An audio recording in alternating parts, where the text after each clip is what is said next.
All right. Awesome. Well, thanks everyone for joining the AMA this week. This is, of course, a exciting week for LeagueDAO and in the middle of what's an exciting kind of couple months for us, because we're just going to run it back pretty quick and with our next product launch. But of course, this week the big update is the launch of the basketball league, or the basketball player tokens, and that drop, and that include the airdrop to everyone who's holding a football player token. Got one free basketball player token in the airdrop, and then also started the public sale, and it's great to see people picking up basketball players. Also, looks to me, at least, it feels like the new player distribution model is working in that, people aren't all just getting like the best players, but everyone's getting people that are in the league, that are like active, that are actually playing. And so now we're ready to start opening up the secondary sales, and then just unfortunately just taking a little bit of time, just because we're on Polygon, we can't use stuff like Genie to like in one fell swoop list all of them for sale. So it's just a manual process. But we're doing that so that the free agent pool is up and open for people to buy and to pick up players. But I think overall, from our team, we're happy with how everything went with the launch. And there's some stuff that some factors that are just out of our control in terms of Polygon network causing some issues with the minting, but we hope that'll resolve itself over time, and especially once you're able to you can start staking your players in the league, which will be Monday. Basically Monday morning, you can begin to stake your players in app.leaguedao.com and, start to actually compete for some rewards. That'll also help, pick up some interest and excitement for the basketball league. So I think that was a big milestone for us. I also am a firm believer that like every time we launch a new product, it's a big achievement. It's a big step forward. You have a lot of big sort of projects in the space that have maybe done like one drop, but where we've already done 3 at this point, about to launch our product, 4th actual new product, 5th if you count the DAO. We're pushing and deploying code. We've refined a lot of things internally that make this as smooth as possible, like our internal testing and going through that and making sure that we've addressed all these issues before it goes live, and as best as we can. Of course, there's stuff that always happens last second, but for an early stage DAO, I think the best thing you can do is just keep pushing good products and building that track record, building that trust, and also that experience. So each one gets a little bit better. So that's been exciting, at least for me, to watch. I think more so like the mint was pretty flawless. Like you have so many mints that just absolutely get screwed up, and I think it's a testament that not only like the products work well and will kind of compound over years, but it's also we haven't had any hiccups during mint. Yeah, and we take it took us a little bit longer than we wanted to launch the basketball league, but we take the necessary precautions to make sure that we're doing things the right way, like ensuring that we're doing robust testing before we go live. We also went and got, even though the original Nomo League for the football league contracts, we got audited. We had those audited back in October. We made enough changes to them that we felt like it was necessary to get the contracts audited again, because from a safety standpoint, security standpoint, it's these types of best practices that slow things down, but it's better than everyone getting rugged, because we skipped a step. So all that stuff, we followed our protocol, we stuck to it, and I think it worked well. So that's exciting because, we're only going to be launching bigger products going forward.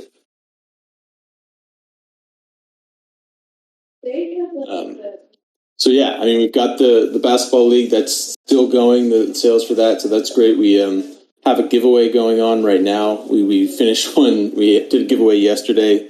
Finally got that token transferred to the holder or the winner. It was a little bit delayed because of Polygon, but we have another giveaway going on right now. I think the big thing with these giveaways, we're going to keep doing them, over the next week.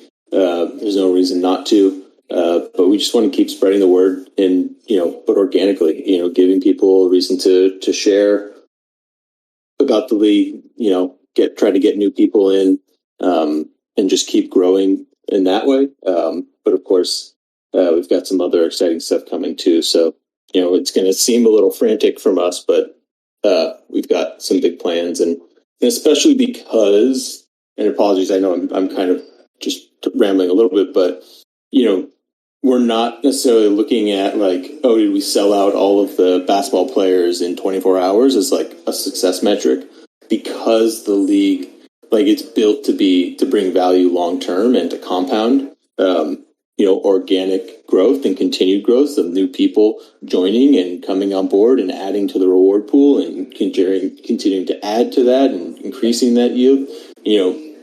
It's a year-on-year thing, so we still see, we don't see like selling out every player in, a couple of days is like a metric of success.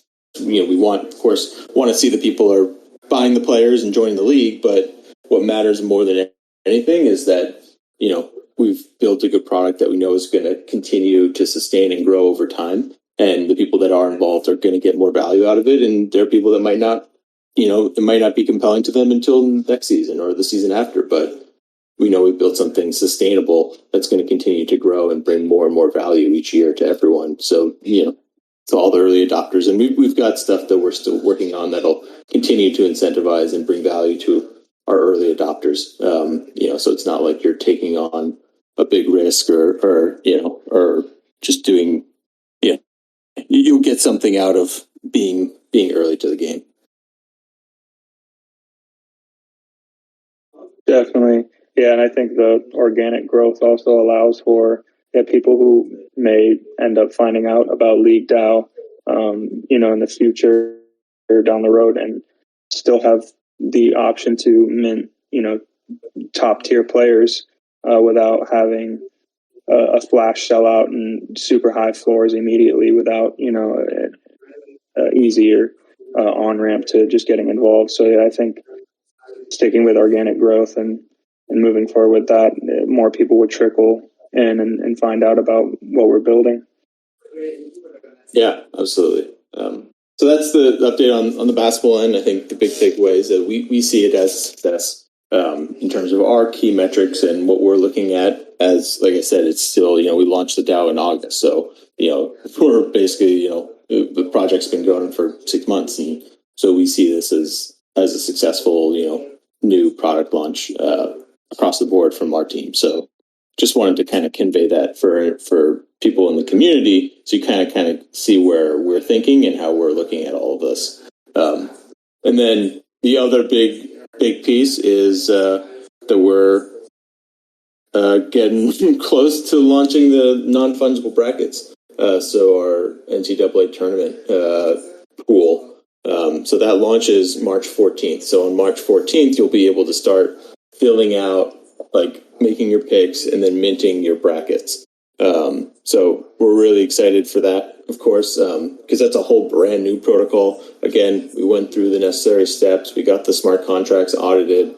We're going through, we're testing it now. Right now, we're doing some internal testing. We're going to broaden that a little bit in the coming week before we launch, to bring in some, almost like a red team, some like fresh eyes to do some tests and to help us out there early next week. And so we're everything's looking good. And I mean, something that we didn't even mention with the basketball league that is all the more impressive, in my opinion, is the fact that a large number of our devs live in Ukraine and have been displaced they're currently operating out of Poland or Turkey and or still in Ukraine and are working. And we still were able to launch the basketball league and are going to be launching the non-fungible brackets in spite of all of this. And I mean, that's not got nothing to do with like me, Tyler, Ben, Nate. That's all on just the, all on the devs themselves and like their commitment and, their ability to work and the quality of the work that they do. That I think all of us on here are just still kind of amazed that they're able to continue to push code and like to keep building in spite of everything that's going on, and all the crap that they've had to deal with. So that in and of itself is pretty amazing. Yeah, they're a pretty resilient bunch. Yeah, I don't think we're fortunate that we haven't been in a similar position ourselves, but I don't know if I'd be able to do what they do. That's for sure. But we just we ran through a test of minting a bracket this morning. The UI looks great. I mean, I think everyone's going to really like the UI. It's so smooth, and the whole just the whole flow is great, and I think it's going to be a lot of fun. So we're really excited for non-fungible brackets to launch that, and of course for NCAA tournament, the bracket pool. This is just the first one, and how I kind of been thinking about non-fungible brackets because this is why we also didn't name it like basketball tournament or NCAA tournament. Is we've built a protocol that can be utilized for different sports and events throughout the calendar, but also we're building it so that anyone can go and create their own bracket tournament and pool. So right now, one way to think of it is we've built non-fungible brackets, and then LeagueDAO is hosting the first, NCAA, March Madness pool on non-fungible brackets. And so we're going to continue to work to, make it basically build those on-ramps so people can go create their own separate pool where, that you can choose the funds, you can invite people to join, it could be free and you're just giving away, some like NFTs or just between friends or an office pool, all that sort of stuff. That's an important thing for us in terms of this product, like this protocol, because it's not just like a March Madness thing that we're doing. It's only once a year. It's built so that, it could be any like event really. So I think that's just an exciting thing to keep in mind because this is a much bigger protocol than just like the NCAA tournament. Yeah, I'm really excited about non-fungible brackets and the NCAA tournament, but yeah, everything else that we can do with it for creating your own pools, daily fantasy. There's a ton of stuff that we can do with that for sure. Yeah, we're going to be continuing to look throughout the year, like if there's some events that are happening in like sports that maybe just because of our development roadmap, it doesn't make sense for us to launch a full fantasy league for, but we can create a bracket tournament for like playoffs or things like that. And so, it becomes an interesting, fun way for people, especially where there's like smaller sports and stuff, a way that we can get, people can get involved, get excited, have some fun around it, participate in the pool, those sort of things. So, we're going to keep using this. And like I said, I think a big thing is long-term, it'll be bringing other communities to create their own pools, right? So that, LeagueDAO takes a fee on that, and so it becomes a revenue generator, but also, it helps to sort of grow overall usage across the board to have different communities creating their own separate pools using non-fungible brackets. So I think that's going to be like a really exciting development and something to watch for over the next, 6 months to a year after we launch this first pool using non-fungible brackets.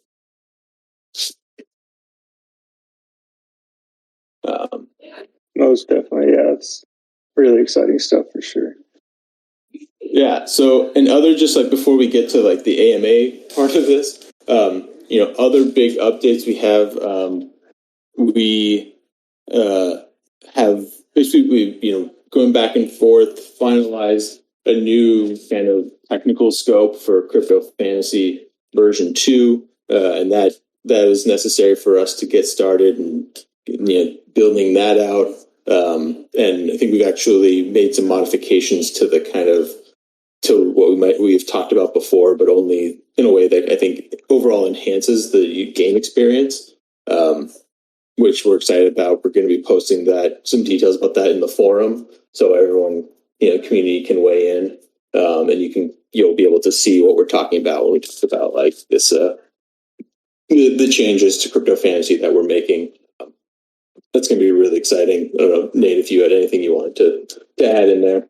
Didn't mean to talk for you. No, I think you covered it there. Yeah, I mean, now that we have, we've been moving forward on that work, and we're doing it in a more traditional software development style, where we actually get everything spec'd out, and now we're focused output, and like you said, we'll put it in a forum and have all the community kind of make sure everyone's on board with the direction that it's going to. Yeah, exactly. And I think there's stuff that we're always thinking about, like how do we work in more utility for the league governance token? That's going to be, that's an element to this. But also just focusing on the gameplay and adding more to the gameplay and to the experience.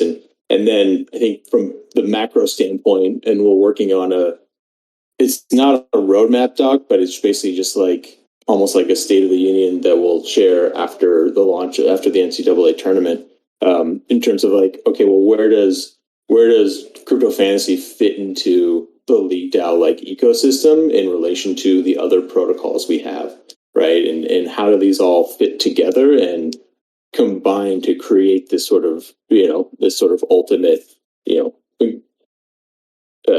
decentralized GameFi, fantasy experience that we're building.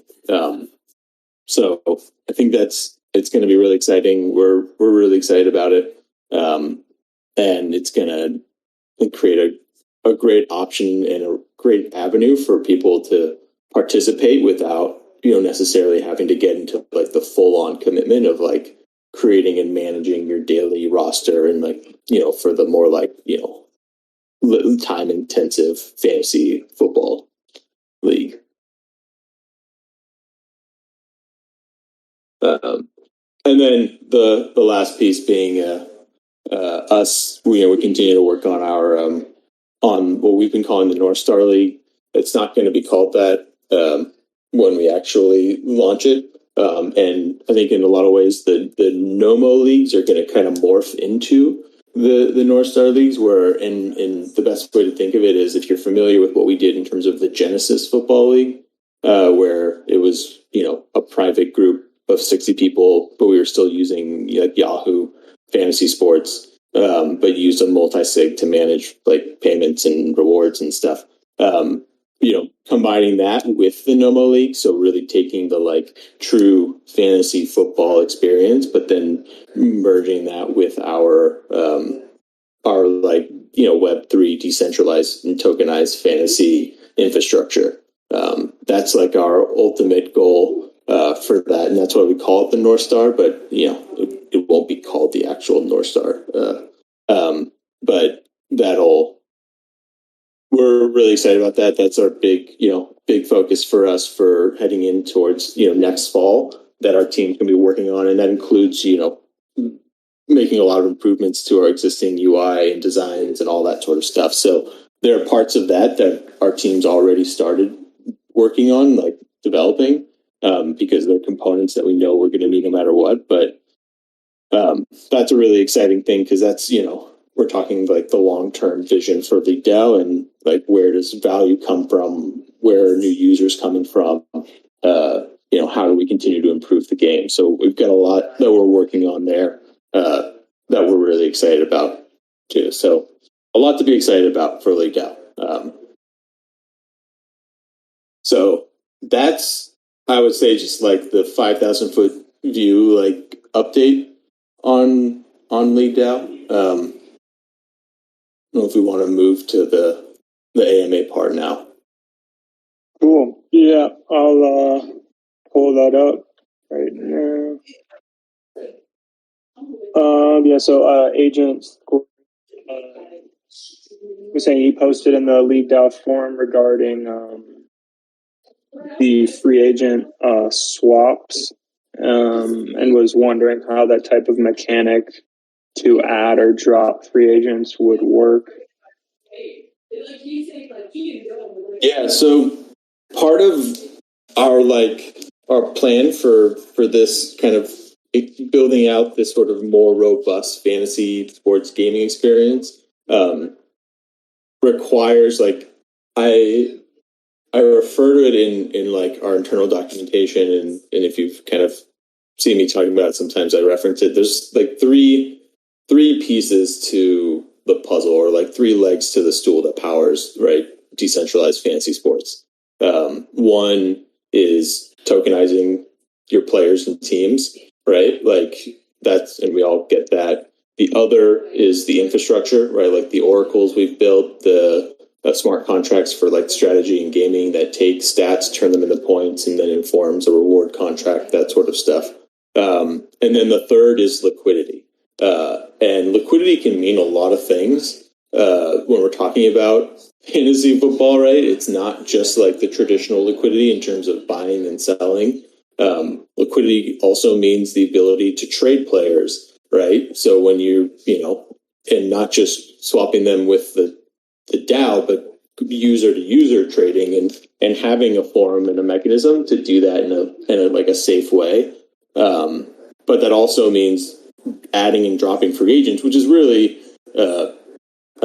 buying and selling player tokens, right? But what we aim to do is build a in-app marketplace, or what you might have seen us refer to at different times, player exchange, which is that space and that UI where you can trade your players, you can drop them, you can see which players are available, and you can buy them, but all within the like team management, the whole sort of LeagueDAO UI. So you're not leaving to go and have to deal with sorting and filtering and searching on third-party platforms. So that's something that is very important to us and is like absolutely a priority in terms of our long-term, development roadmap. And by long-term, I'm saying, next 8 months. And so I think that is going to sort of address that mechanism that you brought up in the forum. And I definitely recommend anyone that is hearing this, that has ideas and thoughts about this specific element, to go into the forum and reply and add to the thread that was started specifically around trading players and things like that.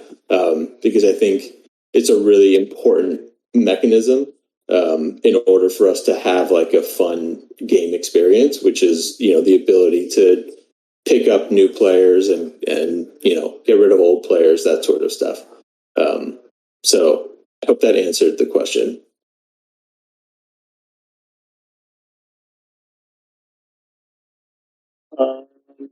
Agent Squirrel also had another question regarding a marketplace that would be conducive for buying, selling, trading players. Will this be on Universe XYZ? The truth is, we talked about this. We probably will build customizations into Universe. We've got to get it live, but realistically, we can build a front end that just integrates with Universe. And so Universe ultimately is existing as the protocol layer, and because I'm a part of LeagueDAO, I want to make sure that we have custom things that are awesome on there and customize the experience. But when you list something on Universe or change the price, we can also have an interface running on LeagueDAO. Literally, some of our front end devs work in the same office. Well, not anymore because it's in Lviv, but they're all friends. So they're all going to build together. And so, yeah, the short answer is yes. I mean, that's one of our like go-to-market strategies for Universe altogether. I mean, where we're going after like much larger players than LeagueDAO, but doing it with LeagueDAO is beneficial for LeagueDAO and it's beneficial for Universe because it gives a template for other projects that we would do it with. So, yeah, I mean, it's a win for everyone, and I'm pumped for it. Yeah, and I mean, I would also say even if there weren't any connections, like in terms of like team and like communities with Universe, I would still be looking at Universe as like that mechanism and that protocol layer that we can build on top of. I mean, me personally, I'm a big fan, and like it's the benefit to working in the Web3 space and like being a DAO and working with other DAOs is that these tools are open source protocols and can be built upon, and we can integrate as opposed to feeling like we have to go and just build a marketplace ourselves. We can end up with a much better tool and sort of player exchange without having, without expending the same, resources to get it by utilizing the Universe protocol, which would, basically power the back end of it, and then we'll build a UI, an interface that is, that was redundant, but build an interface that is native and integrated into our actual like application, and so you're not leaving to go to a different place, and it just feels a lot smoother, but at the end of the day it's still powered by Universe, and I really don't, I'm sure there are some, you can go and fork others, but like ultimately I don't think there's an NFT marketplace that is really built from that standpoint. So it's just the most compelling thing for me, looking at what we can do and how we can get the most value in the most efficient way for LeagueDAO. And for LeagueDAO, and that's what we did with the DAO governance too. We did the same thing. We're also going to, and I say we because I'm a part of LeagueDAO and I'm like a part of Universe, but Universe is also going to give a finder's fee. So like it is actually beneficial that LeagueDAO would use Universe, assuming that Universe does become that protocol layer with a lot of liquidity. Like LeagueDAO can actually make money off of that marketplace as opposed to it just being like a value add for users. So it really is a win-win for everyone. Yeah, and there's also other components and protocols that we're talking to and looking at to see how we can integrate those to utilize and to create a better experience for everyone with what we're building. So, I mean, I think across the board, it's something that is just a good best practice, especially in this space right now, to create those alignment, because it doesn't necessarily make sense to try and go and build it all from scratch yourself. It costs more. There's a lot that to be gained from working with different protocols in that way. So I think that's gonna, like, right now, Universe is what we're looking at. I don't think people realize that we're aligned with InterDAO too. Like, yes, I'm a founder of InterDAO, but I'm the only like non-dev, and like the LimeChain team who's helping us build Universe also helped us build the brackets. I mean, they're a massive group.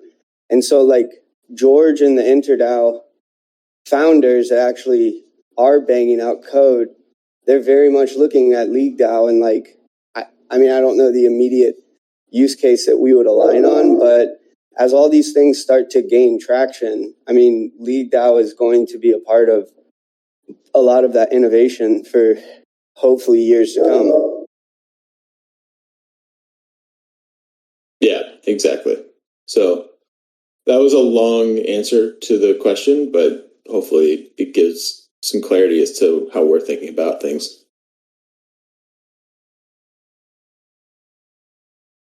Awesome. We got another question from Haley X. saying Knights of Degen definitely seems like a great community to partner with. Any plans for future collabs beyond the Vegas event? That's a great question. I mean, I think we're always open to it. I think the big thing that I look at is like what is like feels natural and sort of native for us to be collabing with a different community on. Of course, it goes to deciding which communities we want to be, aligning with, but also what are the like events and different opportunities. And I think things will keep coming up over time, like where we'll find different unique opportunities. What also helps is the DAO treasury because of the earlier partnership, like basically DAO to DAO swap that we did. They're not a DAO yet. So they bought the Knights of Degen bought 5 ETH worth of League governance token, and then we bought an equivalent amount of the Knights of Degen NFTs that are held by the treasury. So I think there's like 16 of alignment there for us and just for the whole DAO. And making sure that and continuing to bring value to the treasury through that investment that we made. And it's, so far been actually a very good one for us and for the treasury because we bought them at a time when the price was a lot lower. The floor was a lot lower on the Knights of Degen NFTs. But I think we really like that community, what they're doing, and we see a lot of avenues for alignment. I think the big thing for us is just making sure that it fits what our focus is, so we're not, doing something that maybe stretches our bandwidth and gets us into a place of like scope creep. But we're going to continue to look for and try to find opportunities to align with them and to collab with them because it is there's a lot of synergy there. And there's a few other communities that are popping up that we're also talking to and exploring. So we're going to keep looking for those avenues. Yeah, and I think the non-fungible brackets could offer opportunities for working with different DAOs or different NFT projects or communities by having like sponsoring their own pool for a specific event. So for whatever it be, either Knights of Degen or say LeagueDAO, they want to do a bracket for some golf event or whatever, sponsoring that and having their own community pool for non-fungible brackets would be really cool. So I think there's a lot of different avenues to go through. Do people do brackets for real golf? Like that's the one sport I'm in baseball. That's a good question. I don't know, but I'm not sure. People do it for just like little like tournaments though. Like I just meant like real like big tournaments because like that would be not something that is on our immediate roadmap, but like longer term we could probably partner with LeagueDAO on that and like co-fund it together. There's definitely fantasy golf. I know this because my accountant, when I told him about LeagueDAO the first time, told me that he played fantasy golf. That's funny. I've never heard of fantasy golf, but I think that would just be cool because LeagueDAO, from what I've seen, is growing really quickly just from people who enjoy golf and just creating a community in general, being able to get into just Web3 and sponsoring a pool and doing that, I think would be a really cool way to utilize non-fungible brackets. It's just hard because we're all busy, right? And so like there's a lot of opportunities to partner with groups, but then like it comes down to it and you got to code and you got to do work. But like I wrote this in the AMA, like my gut feeling is that we're going to probably build, and the same thing I said about like InterDAO and Universe, like I think we'll be building roads with the Knights of Degen community as well as the LeagueDAO community because like Mike Dudas is like, he was involved in LeagueDAO from like the beginning. And like, and then he got all the Knights of Degen guys involved, and like they're the reason that like Ja Rule got involved. So like, those guys like support us and like us, and we've all had an awesome experience. Like, I mean, I support both those projects, like Knights of DGen and LeagueDAO. I know, yeah, and even the like fan control football too. That's another community where we were able to get people on the whitelist for their NFT giveaways, but their NFT drop. But like that's another one that we're always looking at. I know they just announced the like ASM Ultra Save Machine bought a team is going to be owning a team. I think that's a really that's another fun community that we're always talking to and building relationships with, and then it's just finding that right moment where it fits where we are, our resources, that sort of stuff.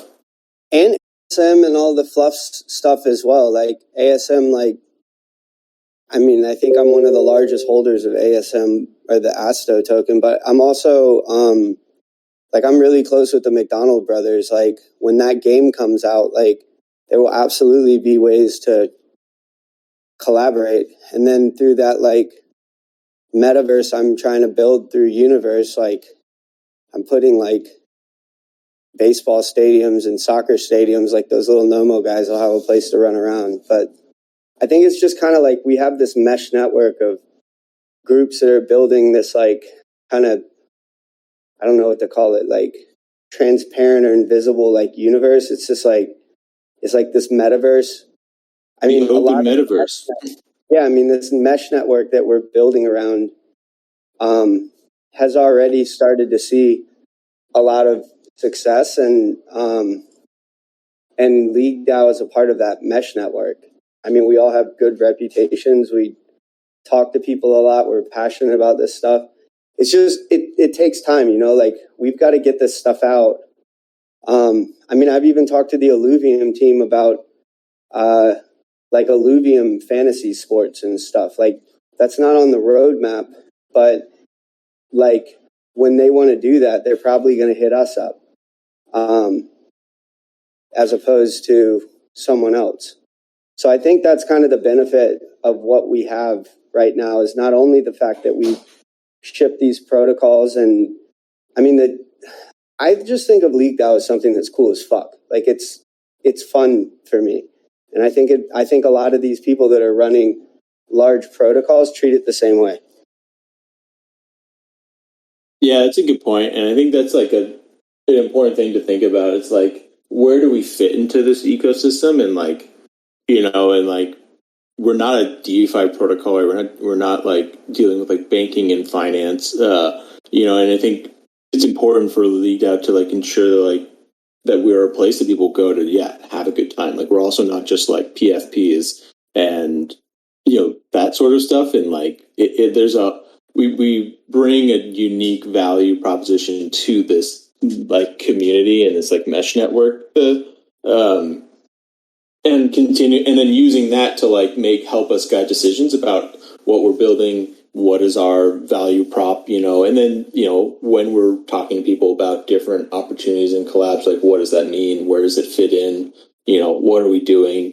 To me, I would love to be able to do where whenever LeagueDAO buys their golf club, they're that we're able to host a draft at a fantasy draft at their golf club, things but stuff that's fun and unique. And I think it works for us. Another thing that we're doing, and this is actually more of a collab with an emerging project that I think is really interesting. They're already working with Universes. We're talking with and are going to be working with DGen Supply to create LeagueDAO merchandise that people can get.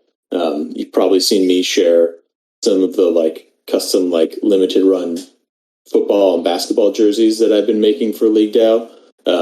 But we're going to be making that a much more efficient and sustained program by partnering with DGen Supply, which is going to actually integrate into our tech long term and into our products in a really interesting, exciting way. So that's a cool, and they're part of our community and are here and are holders. So it's not we had to go and drag their feet. They're already a part of LeagueDAO. But that's going to be exciting too. And to me, there's a lot of projects where I and have been part of a lot of projects where I'm not interested in making merchandise because it's like, why make another T-shirt, But for LeagueDAO, like, there's like a unique kind of fun way that we can approach merchandise in terms of like actual like sports jerseys and like, but then tie it back to like the players and like, are the players wearing the jerseys and like all that sort of stuff. Like, there's like a meaningful way that we can do it that is interesting and unique. And like, that's what we want to be exploring. And like that type of mindset is how I kind of think of our different like collabs. Again, another really long answer to your question, but. Yo, I got two things that are completely off topic. One thing is Red Phone Crypto is a part of Pleaser DAO, and he came out to like my little like area for, I don't know what to call this, like place that I live in, like community for the Pleaser DAO retreat. And he told me that of everything that like I'm working on, he's like the most excited about LeagueDAO because it's so unique, and just given how good he is at like creating content and spreading word about stuff. I definitely think like next year and like even now we should really tap into him and talk to him and show him some of what we're working on, just because he's like, I met him in person. He's like, I don't know what his name is. I called him Red Phone the whole weekend. But he's a really good dude, and I think we should hit him up because I doubt that his excitement's like waned in any capacity. The other thing I wanted to say is while we were or maybe it was earlier, I guess, some dude, Tyquan Thornton, broke the combine record and ran a 4.21. Damn, what is he, a wide receiver? That's crazy. I'm going to Google who Tyquan Thornton is, but that's fast as fuck. Tyquan Thornton. Yeah, who is Tyquan? Yeah, some of those QBs from yesterday look crazy too. I like that dude Malik, whatever his name is. Malik Willis. Yeah, you showed me him. I really didn't know who he was. So yeah, this kid went to Baylor, and also Chris Olave, that like Ohio State receiver that took over one of those bowl games. Like he ran like a 4.35. But yeah, this dude from Baylor ran a 4.21. Oh, yeah, okay. Yeah, I saw the clip of him running the 40. He's insane. It's like, it's crazy when you see someone run that fast. It's like the cameras almost don't pick it up. Like his legs. Yeah, it's like the camera can barely pan as fast as he's running. Yeah. I wonder where he was projected to go before. I'm going to like look at Walter Football. What does everybody look at for like NFL draft like info? Like what are the websites y'all use? And I feel like I often just like revert back to ESPN, unfortunately. Didn't y'all pay for Pro Football Focus? I did it this year and I like got zero value out of it. Like the 1 year that like I paid for it, I didn't like go on any site because like when you click in and it's like you got to pay for this and you're like fuck that. Well, this year I actually did pay for it and it didn't do anything. Yeah, that's how I feel about it is. I haven't paid for it, but like it's like The Athletic. Like I'm always wavering whether or not I should pay for The Athletic. I probably wouldn't read that. Yeah. I mean, I just don't nerd out on. I actually got Pro Football Focus specifically because of Nomo. Like when I was seeing people on the floor, like I would see if they've like gotten playing time or if they were good or if they were young and up and coming player. And I actually did use it for that. Like I bought some players off floor that like looked up and coming and were like, people I had never heard of. So yeah, I guess I'm dropping alpha to everybody, but if you're super active in LeagueDAO in pretty much any of these leagues or plan to be ongoing, I will not lie that it was a resource to me. And the way I thought about it is like the players are a couple $100. Like Pro Football Focus is not that much. So like it was like giving me kind of buying information that was helping me determine if I wanted these players or not. Yeah, that kind of gave me an idea. What if LeagueDAO had a community forum or somewhere where community could like post on a wall like any like information on certain players, maybe like based on the players that they hold, or something like lore, like kind of like lore, but more like real life, like, yo, this guy is like fucking killing it this year, whatever, and then like link to whatever stats or whatever sources, but just having some like public forum on the front end for the site for people to like upload like content on players. I mean, it's a cool idea. There's a Twitter account that I follow that does that for basketball, where it's usually like obscure stats. But like how they've done it just like makes it like all of a sudden talking about how, what was it like that, Philadelphia 76ers take the most free throws of any team in the league, like stuff like that. I have to find where it find the actual the account, because it's a good example of what you're saying. PFF fantasy football. I think they also have a basketball account too. That's pretty good. But that's a good idea. I mean, I kind of think because we have the sports talk channels. And I know it's a little the soccer one kind of just be like what's going on Saturday morning. But those channels can kind of be used for that. So it's sort of, I think it's really the only, especially the football one in the off season, it's kind of the only use for that channel right now.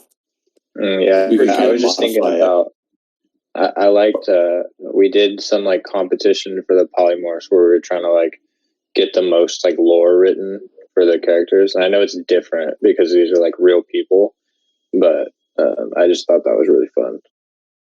No, it's a cool idea, because then we can also, this is like getting in the weeds, but we can also connect the Discord channel that where people put this, like these unique stats into something like a Zapier, and have it turn in basically autofill, basically turn that data that's being shared into something that makes it so we can easily generate content and post it. Like whether it's in the app and have a feed of just unique stats, or in our social accounts. Yeah, that could be cool. It kind of reminds me of Slingshot's chat they have in their actual protocol, where you can trade. It's on, I think they have multiple chains now, but they started on Polygon, and then you can go to certain pairs and chat with people that are trading the same pairs, or just doing whatever on there. But yeah, I could have a cool news feed from whoever wants to chime in on sports. Okay, here it is. The Twitter account I was thinking is called StatMuse. And it's actually people submit it, and then they feature what people the stats that people share. StatMuse, MUSE. And their posts are just they make these little cartoon versions of the players, but then it's just X person, every time they play the Lakers, they score, average 10 rebounds. Nice. We did have a question from Timber regarding why we can't use the governance token for mints. Well, the reason for that is because the governance token doesn't fit into the larger play to earn model for the minting players, especially with these initial leagues. Because what we need is for users to be able to, we need to fill up the reward pool so that we're generating that yield that then gets paid out, that people are earning each week. And so that's why we use a stable coin instead of using, ETH to mint players. It's also just because, maybe I shouldn't say this. It's one of the reasons we did it for I mean, we've really been hesitant to do it for Universe is like, I mean, when people got that, when he sold all that ETH, I mean, you have to sell it for taxes. Like, so like he sold it all to go into like USDC or whatever. But like how do I put this without like talking about like price directly? Like it's hard. It's impossible. Like the volatility of the price. Like if someone gets if we need to go and put it into the protocol and like into Aave, right? Like we have to sell it for USDC. And then like if there was some like peer-to-peer exchange where like say that on the marketplace, like we enabled like League to be the token where people could like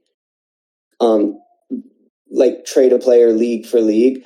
Well, like if you get League and it's at like 20 cents and then League goes to like 2 cents, well, like you still have to pay taxes on the 20 cents, right? Like, so it's partially the way that like all of crypto is taxed, which is like a little bit backwards, but like it brings on tax liabilities to our users if it's peer to peer.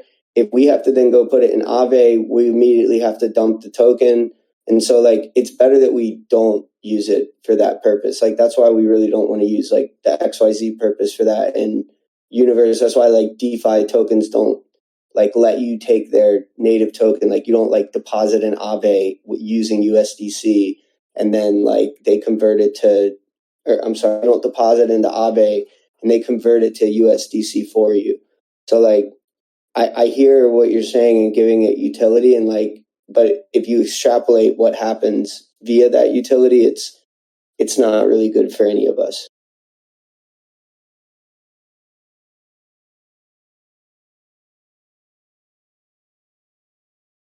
Makes sense. And I was just going to add on to like, and then we get roasted as a protocol slash, personal level. Like when people sold all that money, everyone was like, what the hell? You sold ETH at 2,800 and then it went to 4,000.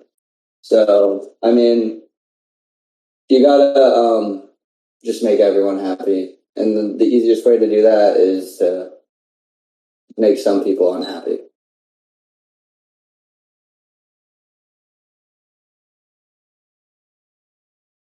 But yeah, too long didn't read is it's probably not like a good idea to use it for that. I mean, it's a governance token whose role it is to help us govern LeagueDAO. It's not meant to be like an in-app currency.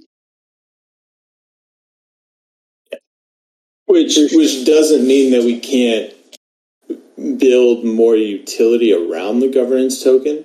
But I think that's something that we have been spending a lot of time on and talking to a lot of people and really trying to be very conscious of like where that utility is and like making sure we do it in the right way so that it rewards people for holding, and really it's like reward people for participating in governance, because that's what we want to be doing. Like we want people to be using the token for governance and voting and that sort of stuff. So like how can we create utility that promotes that? So that's a long answer to the question, but it is there's a lot of different factors that influence why we're not using them. I've got to hop because I've got a hard stop. I don't mean to interrupt you, Jake, but yeah, I just want to clarify when I said it's a governance token, like not an in-app currency. Like Jake's right. Like I'm not insinuating that we don't do other things with the token and find ways to make it super useful, but like this just is one that I think if you extrapolate it probably isn't the best idea. But keep bringing ideas because you may think of something that we haven't thought about. This particular one we just have.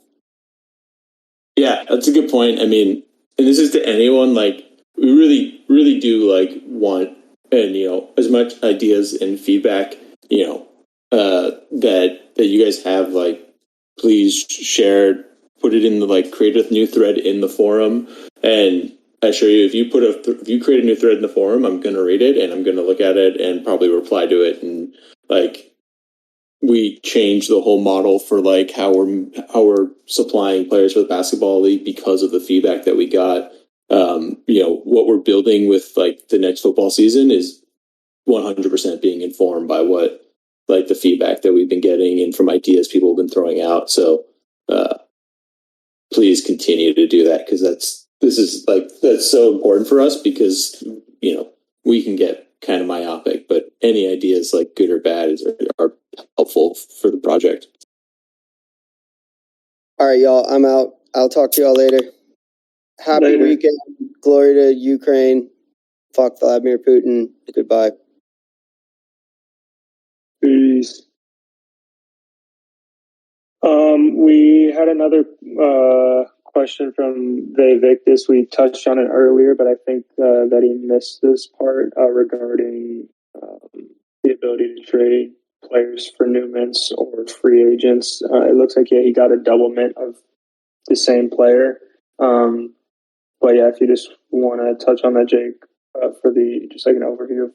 But essentially, yeah, we're definitely looking into getting that going. Yeah, I mean the short answer is yeah. Like, we're currently working on and it's in our roadmap to build out basically like a player exchange or marketplace that allows for the trading of players, things like that. I think what we really want to focus on is like, okay, what are like products and like features and different additions to the overall like apps that we can build in, and think about this long term as opposed to just sort of like short term, initiatives to. But absolutely, it's something that we want to do, and there is an open forum thread in the forum about this that was started. So I would recommend like heading over there, take a look, weigh in on your thoughts in that thread, because that's going to help us as we're like figuring out like the features and how we build it out and like iterate on that marketplace.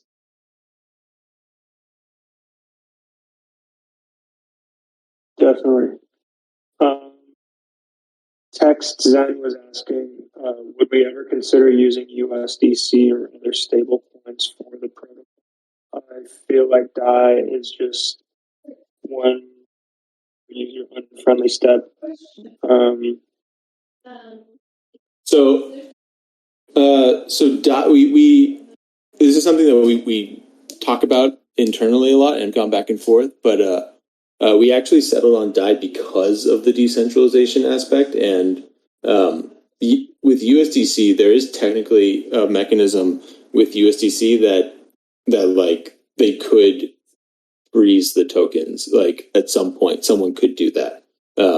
So like it's very rare and unlikely, right? Like it hasn't. I don't even think there's something that is an example of it being done, but we know that mechanism exists. So that was our concern around USDC, and why we're using it. But it's something that we're always discussing and weighing. And if it feels like DAI is just not sustainable, or it's really causing, proving to be an impediment, then we'll reevaluate. It's like it just becomes cost benefit at that point. So, right now, I would say there's a reason why we picked DAI, and we considered a lot of different options, and it could be that there's other stablecoins, or backing currencies that we want to use instead of DAI. So I think we wanted to stick with stablecoins specifically because of the mechanism for generating yield on it and on stablecoins and those options, but we're open, when it comes to which stablecoin we're using. It, I think our decisions were really either USDC or DAI, and for a while we were going to go with USDC, but then decided to switch to DAI because of the decentralization aspect. But maybe that is outweighed by hurdles around it, and so that which is totally fair.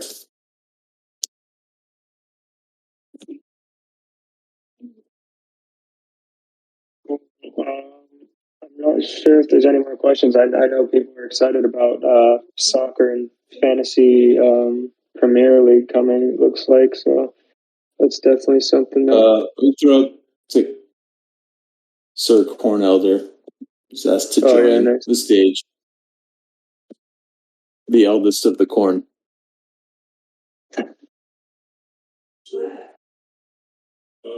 Yo, 1 second. I have to fix my volume on my phone. Eldest corn. I mean, I think Cornelder had actually a game-winning interception, in the last game of the year for Detroit. So he's legit.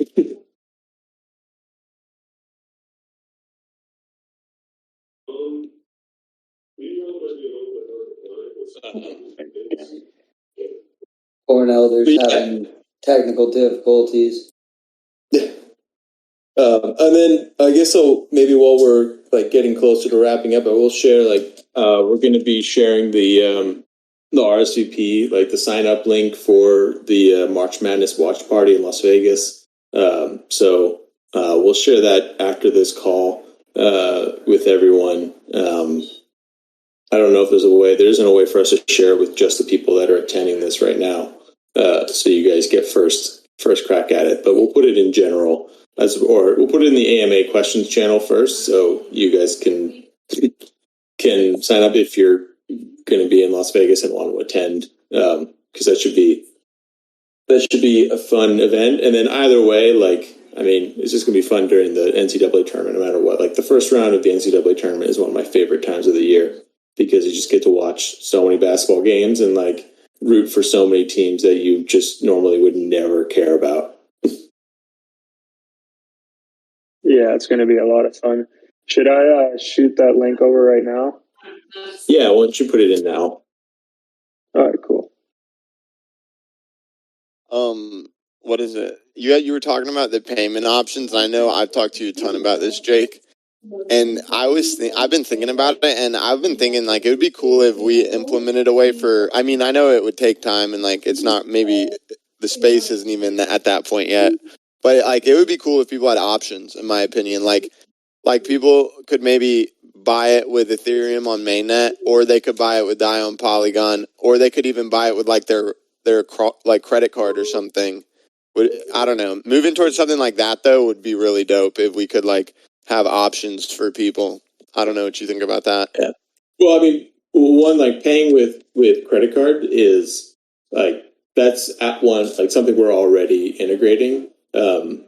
It's we've talked about it around the non-fungible brackets, but unfortunately, because of the disruption of the past couple of weeks, disruption, aka the invasion of Ukraine, and our team having to move, we've had to look at what features are essential. So we're not going to be able to integrate the fiat on-ramp or non-fungible brackets for this first tournament, but long-term, we've already built a partnership with Wire and are working on integrating them so that you can use credit card to purchase players and to mint tokens going forward. So that absolutely, I think there's also going to be some changes to the overall game model for the next football season that I think might create some more flexibility there. So we'll see, based on how we're kind of going to be, we're going to the whole player draft and auction, that sort of stuff. There's some unique features to that we haven't had before that we're going to be integrating. And I think the big reason for that is we want to create a model where people can have a little bit more choice over who they're picking up, as opposed to it all just being randomized. And how we're doing that I think will create some opportunities that will make it a little bit easier than having to just use DAI on Polygon. I think alternative. I mean, the more options people have, obviously, the more people are probably getting onboarded. Yeah, I think even having an option where people can just transfer Ethereum on mainnet, even though it will cost, it probably won't even be that high gas, since it'll just be a send transaction. But I think some people would prefer to just do that, that are familiar with NFTs. But I think that long term, the best thing for people will be Polygon eventually. The whole issue with Polygon is that sometimes it doesn't work for people. But and MetaMask doesn't have a good RPC for you that they provide. I feel like just like this project, I've always said it is way ahead of its time. The space is going to fix these issues. Eventually, Ethereum will have low fees. Vitalik Buterin said recently that Ethereum transaction soon is going to cost under $3 for basically any transaction. Yeah, I personally, I think long term, like multiple years, is to like the goal for all of us, because I think a lot of us are like true believers in Ethereum, is to be bridging our protocols to the mainnet. At someday that would be ideal. And I agree. I think the space is going to continue to improve. I think also as like bridges improve and more bridge type solutions come up and that becomes smoother, that also will open up different opportunities and different avenues to make the onboarding a little bit easier. I think we're still, we realize that we are limiting our overall user acquisition opportunity by being on Polygon and minting on Polygon from day one. But we also know that that allows us to provide a good user experience to, build the games that we want to build, and the space will catch up to us as we continue to grow. I definitely get what you're saying, and I think it's something that we're constantly thinking about, because we want to make it easier for people to join, too. Like that's super important, because we don't want to have these barriers to entry for what we're building. Yeah, for sure. We're on the same page. I think that once there's that way for people to buy the card, it's going to be really I just got to be honest. Like right now, it's hard for me to tell my friend that, because I have a lot of friends who do fantasy sports who would love this, who don't get the NFTs, but they would love this.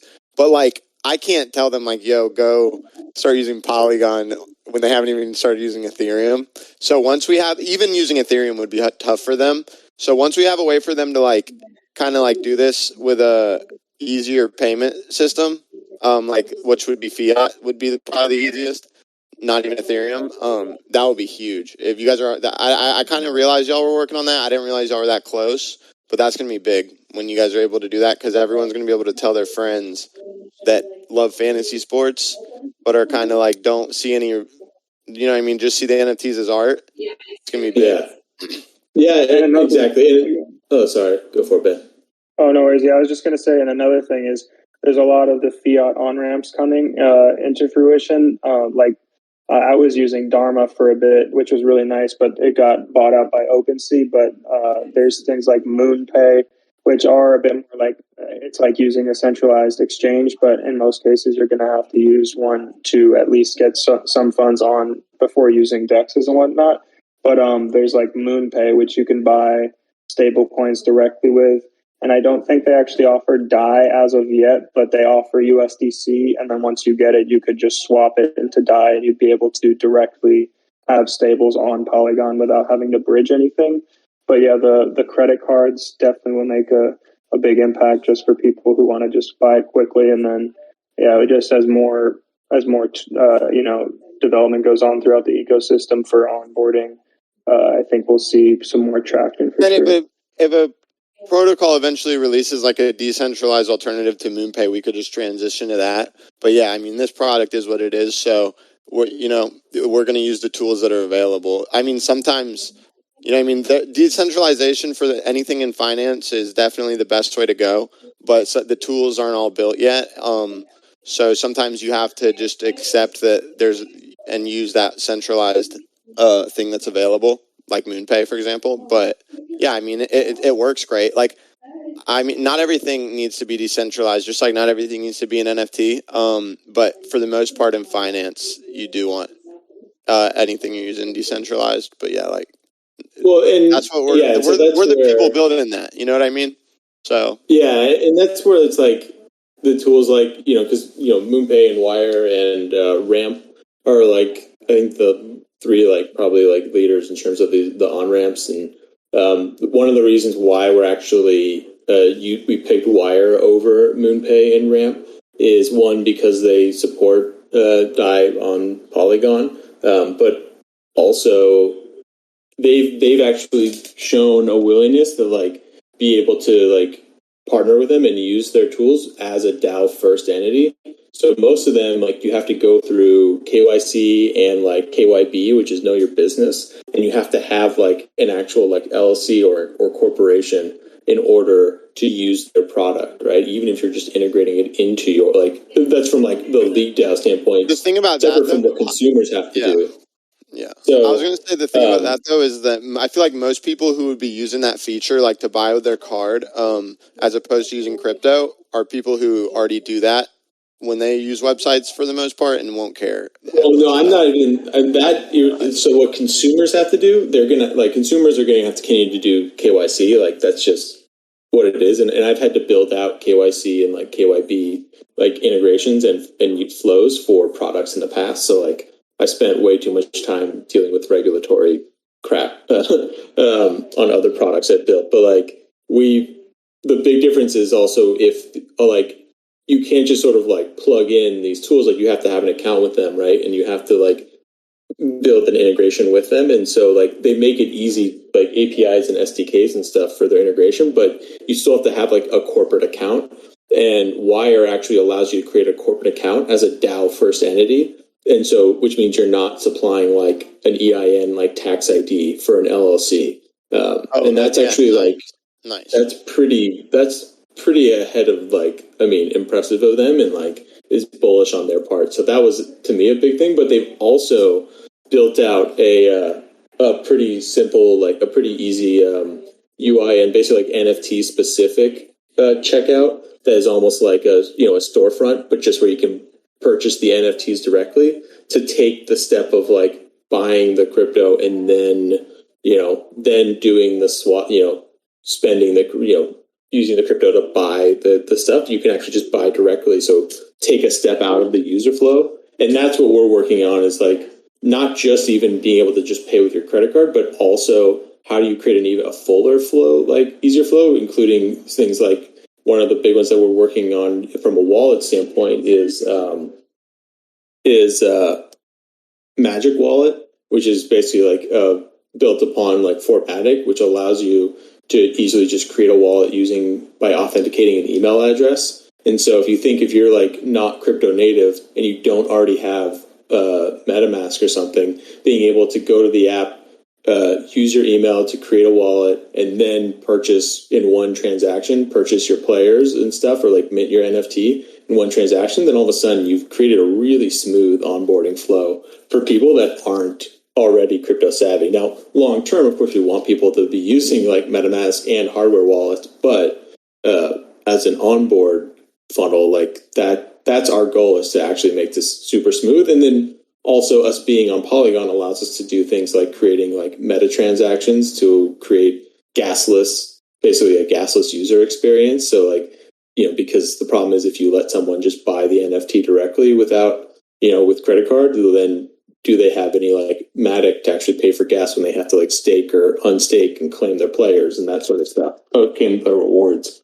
So these are all things that we've been putting a lot of time and work into to like address that. Yeah, and also another thing is that if you like not all of the NFTs you guys release require like the user to be like super active and like staking and like claiming their rewards and stuff. Like some of the like people will have to learn how to use crypto if they want to do the Nomo. Like, that's just simple as that. Like, they're going to need to know how to use their MetaMask wallet on Polygon to do the Nomo. But like if you guys did another version of the Crypto Fantasy, for example, that would be really easy for someone to just buy one and then be a part of it.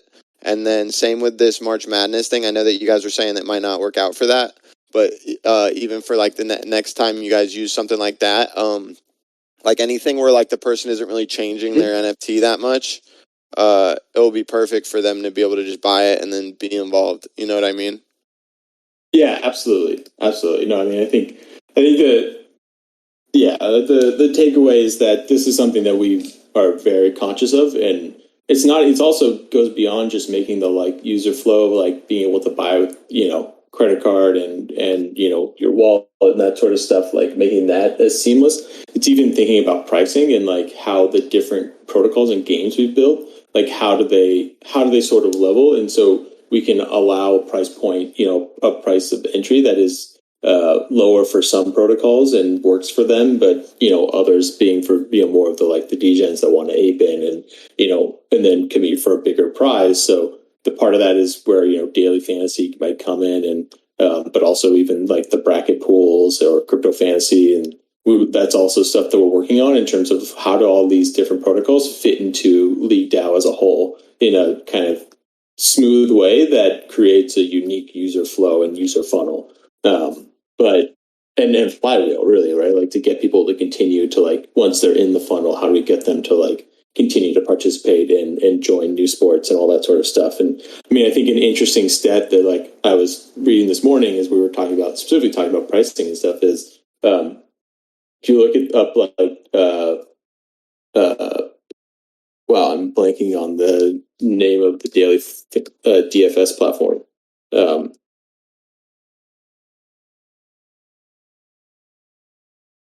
King.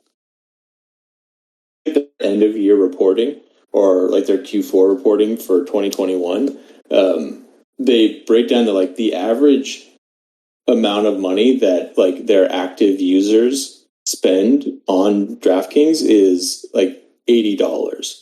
Yeah, I use DraftKings and I like barely spend. Yeah, that's probably how much I spend on average.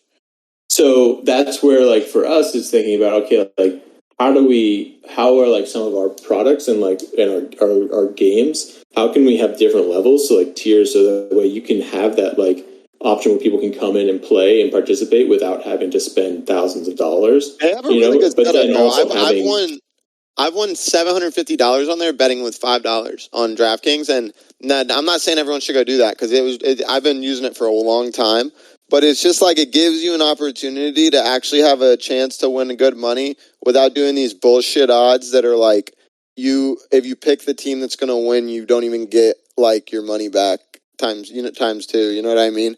So like you can like bet like $5 and like pick your team and then be able to like actually have a chance to win a good amount of money. So it's like not a waste of time, you feel like. Exactly. And so that's also important in terms of like scaling our users and community, right? And like for people that aren't crypto native that are used to spending, 1 ETH on stuff, right? It's like to mint stuff, which is crazy amount to mint anything anyways. Like, but it's these are things that like we are thinking about and are like constantly talking about and trying to figure out like how do we improve and factor into what we're building. Nice. Yeah. I think that you guys are on the right track. Having Tyler there to help you too is good because he is a huge fucking betting guy, has so much experience on that. He was going to football games when he was like 6 years old, like begging his parents to take him and stuff. I mean, yeah. So I feel like we're on a good track. We've got a lot of stuff that we're working on, a lot of stuff that we got to keep doing, but I think we're in the right place. Like I've always been a big believer in like I'd rather be a couple of years ahead of the game than be 5 years behind the game. Trying to catch up. So we're still early, like truly, actually still early. But I think we've built like a really good foundation and going to continue to strengthen that, so that we're going to be able to really solidify our position as the leader in the space. Big facts. Great way to put it. I do see us eventually being as big as DraftKings. I like that you brought them up.